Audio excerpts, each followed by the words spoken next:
കൊറോണയുടെ പശ്ചാത്തലത്തിൽ പരോൾ അനുവദിച്ച തടവുകാരെ ജയിലിൽ തിരികെ പ്രവേശിപ്പിക്കുന്ന തീയതി വീണ്ടും ദീർഘിപ്പിച്ചു. സംസ്ഥാനത്ത് രോഗവ്യാപനം രൂക്ഷമായി തുടരുന്ന സാഹചര്യത്തിലാണ് നടപടി. ഇത് രണ്ടാം തവണയാണ് തീയതി ദീർഘിപ്പിക്കുന്നത്.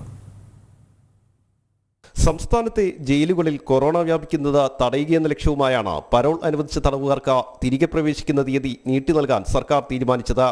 കാലാവധി ഈ മാസം അവസാനിക്കാനിരിക്കെ പരോൾ വീണ്ടും ദീർഘിപ്പിച്ചുകൊണ്ട് സർക്കാർ ഉത്തരവിറക്കി. ആദ്യഘട്ടത്തിൽ അടിയന്തര അവധി ലഭിച്ചവരും ലോക്ക്ഡൌണിന് മുൻപ് അവധിയിൽ പോയവരുമായ 265 തടവുകാർ ഈ മാസം 31-ന് ശേഷം 3 ദിവസത്തിനകം തിരികെ പ്രവേശിച്ചാൽ മതി. ഓപ്പൺ ജയിലിലെയും വനിതാ ജയിലുകളിലെയും 589 തടവുകാർ അടുത്ത മാസം 15-ന് ശേഷം 3 ദിവസത്തിനകം തിരികെ പ്രവേശിക്കണം. സെൻട്രൽ ജയിലുകളിലെയും അതീവ സുരക്ഷാ ജയിലുകളിലെയും 192 തടവുകാർ അടുത്ത മാസം 30-ന് ശേഷം 3 ദിവസത്തിനകം തിരികെ പ്രവേശിക്കണമെന്നാണ് സർക്കാർ ഉത്തരവ്.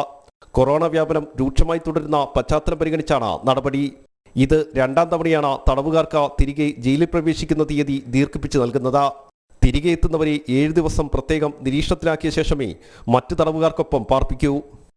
ആർ രാജീവ്, ജനം, തിരുവനന്തപുരം.